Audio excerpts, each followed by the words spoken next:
welcome to Jay Coletti's Racket Reviews. My name is Jay Coletti and I will be your hostess. Here on this channel we're dedicated to learning about all things organized crime, and I'm very excited to continue my mini-series today about the most influential Cosa Nostra crime families in the United States by discussing perhaps the most famous of the 5 New York crime families, the Gambino family. Just like last time with the Genovese family, there is way too much to cover in one video, so I will be splitting this up. Make sure to check out the Genovese Part 1 and 2 videos in order to get some context on where we're starting today with the Gambino family. The two families are very connected. We have a lot to cover, so let's get to it. Giuseppe Morello, the founder of the now Genovese family, was successfully charged with counterfeiting in 1909, and Nicholas Terranova, his half-brother, had taken over as boss. It was in 1910 that Salvatore Diacola, a Genovese captain and godfather of the now Gambino family, would break away from the Morello gang to start his own family in the same territory of the Bronx and East Harlem, making him a direct rival of the Morello gang. Salvatore Diacola was born in Palermo, Sicily on November 7, 1873. He was involved in Cosa Nostra early in Sicily and would immigrate to America in 1906 at age 29. Diacola worked in a cheese importing business during his early years in the United States, in addition to working in the Morello gang under Giuseppe Morello. Diacola was very quickly promoted to the capo position in the crime family. During this period, his position was described as a confidence man, which is actually where we get the term con man today. Diacola was arrested in 1906 as a confidence man, and then again for unknown charges in 1909. In both cases, the charges were dropped, and it's not a stretch to say that this was due to his connection with the Morello gang during this time. The Morello gang pretty much kept leadership within the family, and Diacola worked under IGNAZIO Lupo, Giuseppe Morello's brother-in-law, as a captain. IGNAZIO Lupo was arrested with Giuseppe Morello on counterfeit charges, and after the two were put away, Diacola took over Lupo's operation and broke off to build his own family, even attaining the title Boss of Bosses in the United States. During his reign as Boss of Bosses, Diacola was unsuccessful in uniting the various mafiosi in New York. He had a very bad habit of quashing insurrections by murdering people, and he certainly never got a hold of Manhattan's Lower East Side Italian communities. Diacola did manage to find a friend in Umberto Valenti in the Lower East Side of Manhattan, though, so it wasn't for nothing. He was just unsuccessful in really uniting them. He became Diacola's chief assassin and was considered one of the best gunmen in New York City by the beginning of 1920, and was suspected of at least 20 murders. Diacola picked the best time in Mafia history, Prohibition, to start his own family, and had many men join his gang knowing that there was money to be made with illegal booze. Diacola became associates with many of the gang leaders, including Frankie Yale, Al Capone's original employer, and Niccolo Schiro, who became the founder of the now Bonanno family. Diacola also recruited great talent in Brooklyn, including Alfred who we will cover in just a moment. It was also in this time that Valenti had fallen out of favor with Diacola, who was troubled by the lack of loyalty on the Lower East Side and felt that Valenti was becoming too powerful. Valenti was even marked for death by Diacola, and as a reaction, Valenti fled to Sicily. It was in 1920 that Giuseppe Morello was released from prison, and his half-brother Vincenzo Terranova had taken over the Morello gang. Terranova handed power back to Morello, and within a year, Diacola had them both marked for death. Valenti would return to the United States in 1922 and take the contract to kill the Morello men in order to get back in Diacola's good graces and show his loyalty. Valenti was successful in murdering Vincenzo Terranova and shot him dead outside of his home on May 8, 1922. Valenti, however, was not successful in his attempt to murder Giuseppe Morello or his chief protector, Joe Miseria. Morello was transitioning from boss to consigliere at this time to establish Miseria as boss, so Valenti would need to take them both out. He wouldn't even kill one. Valenti went for Miseria first, taking 3 shots at him but missing each time on August 8, 1922. Soon after, Miseria called for a peace conference with Valenti on August 11th. When Valenti attended, rumor has it that Morello was there too, and Valenti knew that he was a dead man. He tried to get away, but was shot and killed by the Morello gang's top shooter, Lucky Luciano. After the murder of his best gunman, Diacola was hemorrhaging power. By 1928, he had lost nearly all of the associates he had built up, whether through death or disassociation, including Frankie Yale, who died on July 1st, 1928. Salvatore Diacola would not die long after Yale. On October 10th, 1928, Diacola was gunned down when leaving his home for a doctor's appointment. Alfred had cut a deal with the Morello gang and aligned himself with Joe Mazzaria to have Diacola killed. He took over as boss after Diacola's death. Manfredi Alfred Mineo would take over as boss of Diacola's family for a very short 2 years. Many people have written that Mineo's last name was Manfredi, or that his real name was Alfred Mineo. But according to his death certificate and records at St. John's Cemetery and the 1920 New York City census, it has been confirmed that his first name was Manfredi and his last name was Mineo, with his nickname being Alfred or Al. While Diacola had become leader during one of the most prosperous times in Mafia history, Mineo became the leader in perhaps the most inopportune time, the start of the Castellamarese War. I covered the Castellamarese War much more extensively in the Genovese video, but just as a refresher, the Castellamarese War was a war of ideologies about Sicilian or Italian heritage in Cosa Nostra, as well as a battle to become boss of bosses. The war was primarily fought between Joe Mazzaria, Mineo's ally, and Salvatore Maranzano, who was head of the now Bonanno family.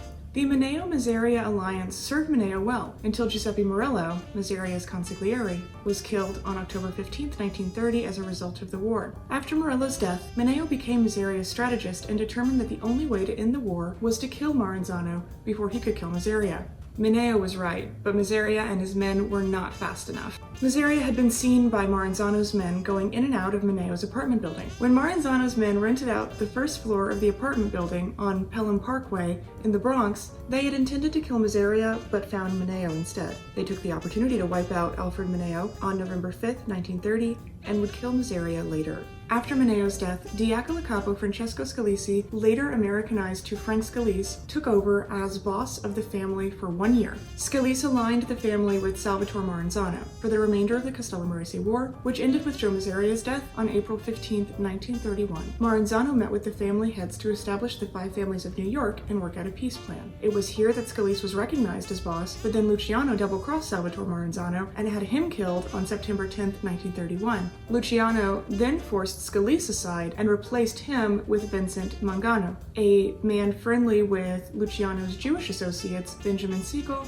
and Meyer Lansky. After Scalice, Vincenzo, the executioner Mangano, took over as boss of the now Gambino family. Mangano was an associate of Lansky and Siegel, working as one of the bosses in Murder Incorporated. I'll discuss Murder Inc. more in later videos, but for now, just know that Murder Inc. was established by Bugsy Siegel and Meyer Lansky after they had disbanded their own gangs to come together with their associate Lucky Luciano after he had established the commission. It was mostly run by Louis Buchalter, another Jewish Luciano associate, and Mangano's underboss Albert Anastasia, more on him momentarily.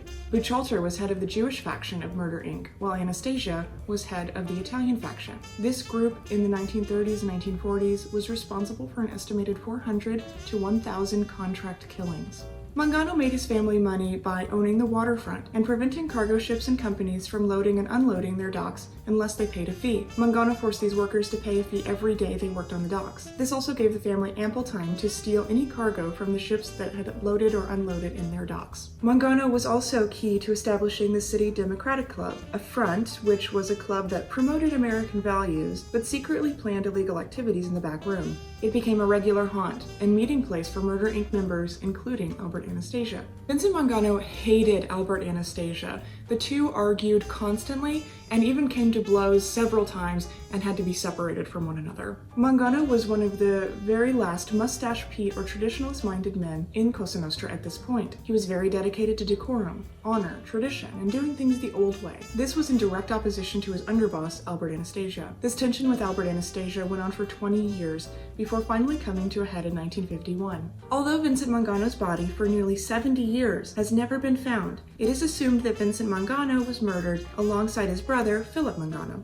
Vincent Mangano went missing the same day that Philip Mangano's body was discovered with 2 shots in the face and 1 in the neck. No one has ever been charged with the Mangano brothers' murders, but it is widely believed that Albert Anastasia had ordered the killing of both men. Albert Anastasia took over the family in 1951 following Vincent Mangano's disappearance. Umberto Albert Anastasio was born in Calabria, Italy on September 26, 1902. He and his 7 brothers came to the United States illegally. In 1919, the brothers were working on a freighter and decided to jump ship and live in the United States. Anastasia began working as a longshoreman on the Brooklyn waterfront. Even at a young age, Albert Anastasia was ruthless and violent. As we go through Anastasia's arrest and conviction record, you're really going to get a sense of how brutal he really was and how he ended up with the nickname Lord High Executioner. On March 17, 1921, Anastasia was convicted of murder, sent to Sing Sing, and sentenced to death.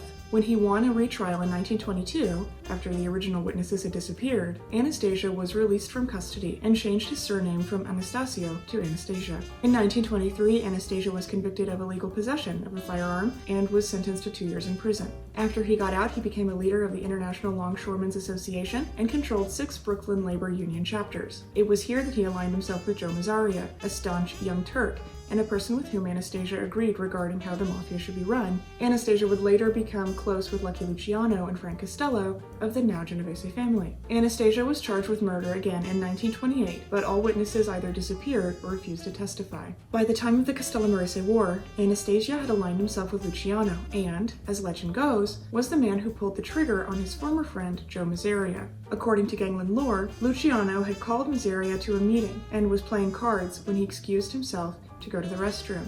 It was at this point that Albert Anastasia, among other gunmen, came and murdered Mazzaria before driving away. Lest you think that Albert Anastasia was cold-hearted, it is said that he was so shaken by having killed Mazzaria that he was unable to drive the getaway car and had to be shoved out of the driver's seat by Bugsy Siegel. In 1932, Anastasia was indicted for murdering a man with an ice pick, but there were no witnesses. In 1933, the next year, he was indicted again for murder charges, but again, there were no witnesses willing to testify.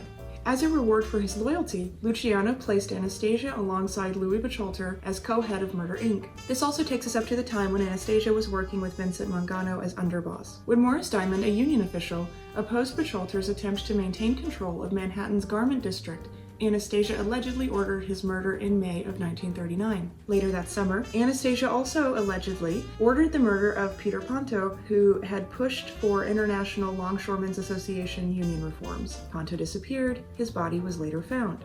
When Abe Relis, a Murder Inc. associate, was arrested in 1941, he offered to implicate Anastasia in the Ponto and Diamond murders in exchange for not being sentenced to death. It didn't matter, he was sentenced to death anyway by Albert Anastasia, allegedly. A grand jury did find Relis' death to be accidental, but many officials don't believe that was the case. In 1942, that pesky Ponto killing caused problems for Anastasia again, when Anthony Romeo, an associate, was arrested and questioned about the Ponto murder. Later that summer, Romeo's body was found beaten to a pulp and shot multiple times. During World War II, Anastasia was the one who helped Lucky Luciano receive a pardon for military service. Anastasia even served in the U.S. Army himself, earning U.S. citizenship in 1943 for his service. Albert Anastasia had grown close to Lucky Luciano and Frank Costello, who feared that Vito Genovese, the former Luciano underboss, was too power-hungry.